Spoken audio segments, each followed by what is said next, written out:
Views বাংলাদেশের evening ভিউজে আপনাদের সবাইকে আমন্ত্রণ। আপনারা জানেন যে ভিউজ বাংলাদেশের ইভিনিং ভিউজ এমন একটা আয়োজন যেখানে সারাদিনের যে আলোচ্য বিষয়গুলো থাকে, বড় সংবাদগুলো থাকে, সেটা নিয়ে আমরা পর্যালোচনা করি। তো এখন দেশের প্রেক্ষাপটে সবচেয়ে বড় যে সংবাদটা রয়েছে সেটা হচ্ছে বিএনপি চেয়ারপারসন বেগম খালেদা জিয়ার শারীরিক অবস্থা।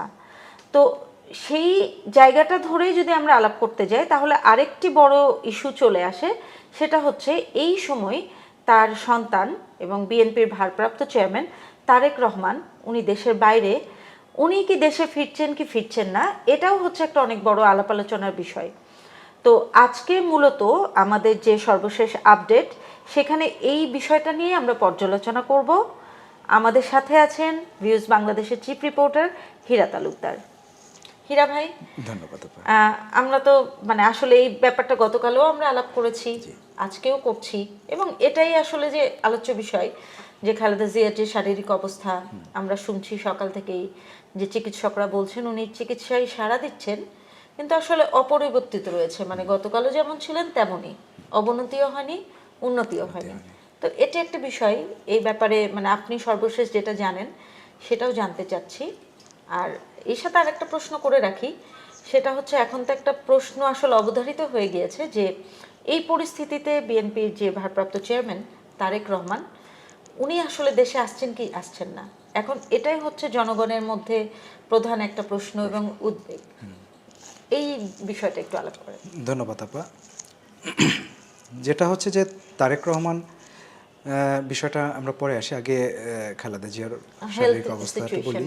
খালেদা জিয়ার অবস্থা আপনি ঠিকই বলেছেন যে তার অবস্থা ক্রিটিক্যাল এবং স্থিতিশীল, আগের থেকে খারাপ হয়নি কিন্তু ভালো হয়নি। তো ডাক্তাররা চেষ্টা করছেন সবাই মিলে যে কি করা যায়, তাকে বিদেশে পাঠানো যাবে কিনা। তবে আজকে ডাক্তার জাহিদ, তার বিএনপির স্থায়ী কমিটির সদস্য, তিনিও বলেছেন যে আসলে এখনো সেরকম সিচুয়েশন নাই যে তাকে দেশের বাইরে পাঠানোর মতন। তো আজকে তারপরেও তারা সর্বোচ্চ চেষ্টা করছেন দেশ বিদেশের সব ডাক্তাররা। তার অবস্থা আসলেই এখনো ক্রিটিক্যাল, আপনি জানেন। তো এই সিচুয়েশনে আপনি যেটা আমাকে বললেন যে তারেক রহমান, তার ছেলে, বিএনপির ভারপ্রাপ্ত চেয়ারম্যান, সে লন্ডনে আছেন, তার আসার একটা গুঞ্জন আমরা শুনছি। তো সেখানে এটা সোশ্যাল মিডিয়ায় এরকম করে স্পেসিফিক যদি আমি বলি, আজকে তারেক রহমান একটা স্ট্যাটাস দিয়েছেন সকালে, সেখানেও কিন্তু তিনি বলেছেন যে অন্তর্বর্তী সরকার তার মাকে যেভাবে করে সাপোর্ট দিচ্ছেন, কৃতজ্ঞ, হ্যাঁ, ওনাকে সাপোর্ট দিচ্ছেন, বলছেন যে দেশে আসলে ট্রাভেল পাস দিবেন, নিরাপত্তা দিবেন। এই বিষয়টা উনি কৃতজ্ঞ এবং হচ্ছে যে দেশবাসীর কাছে তিনি দোয়া চাচ্ছেন, সহযোগিতা চাচ্ছেন। তো বিষয়টা এ পর্যন্তই। তার মানে হচ্ছে তার আসার ব্যাপারে তিনি কিন্তু নিজেও কিছু বলেননি। হ্যাঁ, নিশ্চিত করে কিছু বলছেন না, নিশ্চিত করে তিনি কিছু বলেননি, এখনো পর্যন্ত বলেননি। তো দেখা যাক আসলে বিষয়টা আসলে গতকাল যে পর্যায়ে ছিল, আনুষ্ঠানিকভাবে যে পর্যায়ে, সরকার বলছেন উনি আসলে আমরা সাহায্য করব, উনিও বলছেন যে ক্লিয়ারলি বলছেন না যে আসছেন কি আসছেন না। এর মধ্যে আনুষ্ঠানিক একটা ওয়ার্ড এখানে বোধহয় একটু চেঞ্জ হয়েছে আজকে, যে যেমন হচ্ছে যে আজকে নতুন করে বলেছেন তার সিকিউরিটির বিষয়টা। যে হ্যাঁ, এতদিন বলেছেন যে তার যে আসার যে প্রক্রিয়াটা, সেখানে ট্রাভেল পাস বলেন, হ্যাঁ, সহযোগিতা, হ্যাঁ, বা এই ধরনের আইনি বিষয়গুলো, হ্যাঁ, আইনি জটিলতা সলভ করার কথা বলেছে। আজকে বলেছেন যে তার যদি সিকিউরিটি প্রয়োজন হয় তাহলে অন্তর্বর্তী সরকার সর্বোচ্চ সিকিউরিটি তাকে দিবে। তো একটু হচ্ছে আজকের জন্য আপডেট। হ্যাঁ, আজকের আপডেট।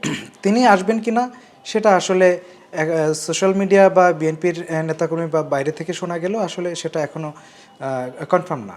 বিষয়টা হচ্ছে আনুষ্ঠানিকভাবে কিছু সরকারের পক্ষ থেকে বা তারেক রহমানের নিজের পক্ষ থেকে কিছু বলা হয়নি এখনো পর্যন্ত। কিন্তু এখানে আসলে যেটা হয়েছে যে বেশ কিছু গুঞ্জন উঠেছে তারেক রহমানের আসা না আসাকে কেন্দ্র করে। না, আমরা তো গুঞ্জন নিয়ে কথা বলতে পারি না, আমরা বলবো ফ্যাক্ট এবং ফিগার দেখে।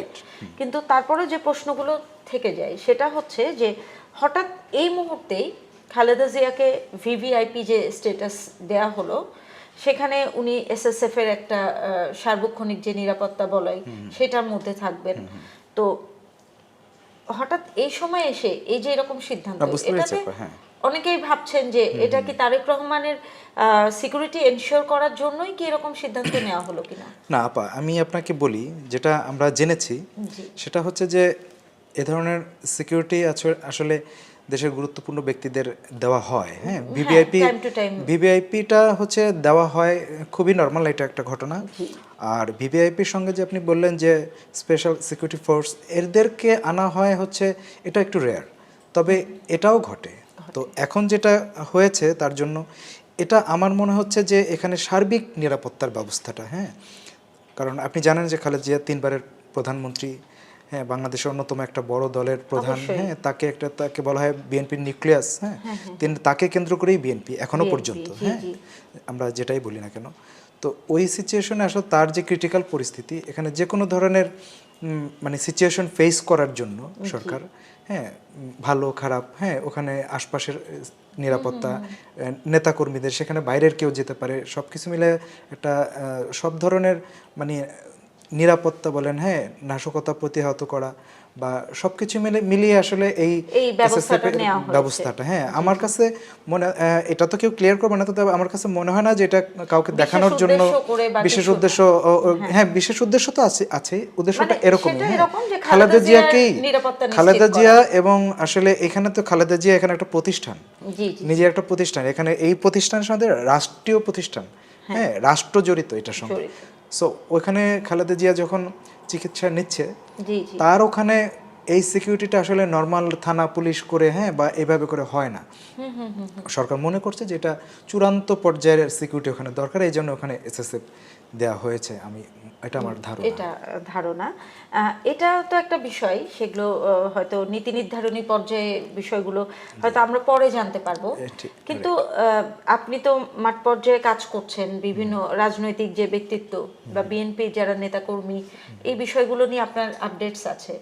এই যে তারেক জিয়া আসতে পারছেন কি পারছেন না, এটা নিয়ে বিএনপির মধ্যে, নেতাকর্মীদের মধ্যে আপনি কি ধরনের উদ্বেগ বা কি ধরনের উচ্ছ্বাস দেখছেন? কারণ অনেকেই মনে করছেন যে উনি খুব শীঘ্রই, যেমন গতকাল সালাউদ্দিন, উনি বলেছেন, Salauddin Ahmed standing committee member, যে উনি খুব শীঘ্রই চলে আসছেন। তাহলে খুব শীঘ্রই বলতে কি আসলে অনেকে বলছেন ডিসেম্বরের প্রথম সপ্তাহেই চলে আসবেন, তো এই বিষয়টা কি? না, আসলে বিষয়টা হচ্ছে যে আপনারা জানেন যে এর আগে তারা বলেছিল যে নভেম্বরের মধ্যে চলে আসবে, হ্যাঁ, তারপরে দিয়েছে তারা ডিসেম্বরের প্রথম সপ্তাহে। এখন বিষয়টা তো আমরা শুরুতেই আলোচনা করলাম যে আসলে বিষয়টা তার পক্ষ থেকে নিশ্চিত করা হয়নি, হ্যাঁ, এটা আসলে পুরোটাই তার উপরে নির্ভর করছে। আমি জানতে চাচ্ছি যে এটাতে তাদের মধ্যে ইমপ্যাক্টটা কি পড়ছে? ইমপ্যাক্টটা হচ্ছে যে আপনি দেখেন আজকে এটার জন্য পুরো বিএনপি দলটাই কিন্তু আসলে এখন একটা দোলাচলের মধ্যে আছে, হ্যাঁ। কারণ হচ্ছে যে বিএনপির যে প্রধান, বিএনপি এখনো পর্যন্ত বিএনপির সর্বময় যে ক্ষমতা বলেন, আস্থা বলেন, সব কিছুই আসলে বেগম খালেদা জিয়া। তা তিনি যখন এখন একটা সংকটাপন্ন অবস্থায় রয়েছেন, হ্যাঁ, এই সিচুয়েশনে বিএনপির আসলে প্রতিটা নেতাকর্মী, হ্যাঁ, একটা ওরকম একটা অবস্থায় চলে গেছে, হ্যাঁ, দোলাচলের মধ্যে কি হবে, হ্যাঁ, সিচুয়েশনটা। এরপরে তার উপরে হচ্ছে যে সেকেন্ড যিনি আছেন এখন ভারপ্রাপ্ত চেয়ারম্যান, ওনার ছেলে তারেক রহমান, উনি দেশে আসতে পারতেছেন। উনি একটা মেসেজ দিয়েছেন ওদিনকে, যেটা খুবই গুরুত্বপূর্ণ। সে বলেছেন যে এটা তার ইচ্ছার উপর নির্ভর করছে না, হ্যাঁ। তো এরকম একটা সিচুয়েশনে বিএনপি আসলে মানে কি হবে, যে খালেদা জিয়ার আল্লাহ না করে কিছু একটা হলো, হ্যাঁ, তারেক রহমান আসতে পারলো না, তাহলে কে থাকবে নেতৃত্বে? আসলে কে?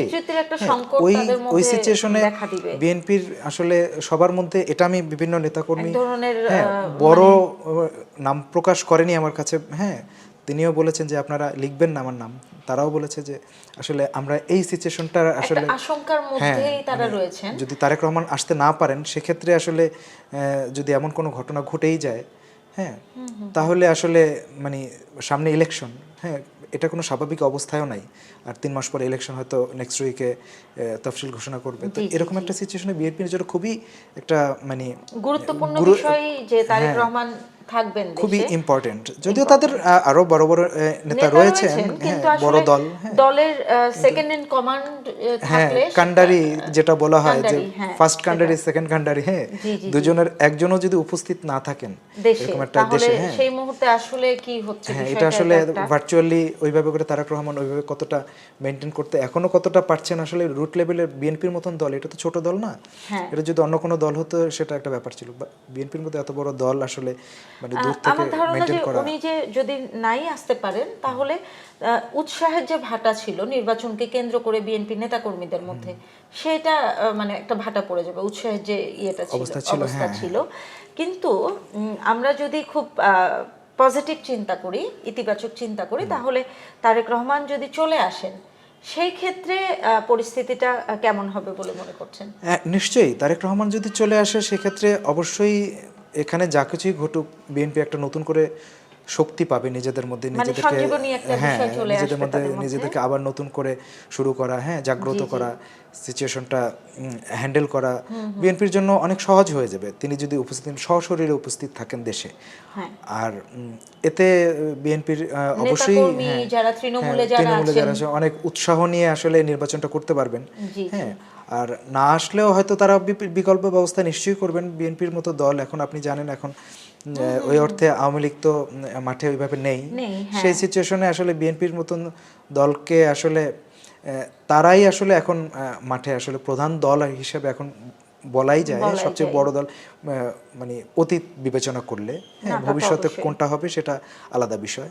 তো এই সিচুয়েশনে তাদের সেই শক্তিমত্তা আছে আমি মনে করি, হ্যাঁ, তারেক রহমান আসলে তো অবশ্যই তাদের জন্য খুব ভালো, আর না আসলে হয়তো তারা কোনোভাবে এটাকে ম্যানেজ করে নেবেন আর কি।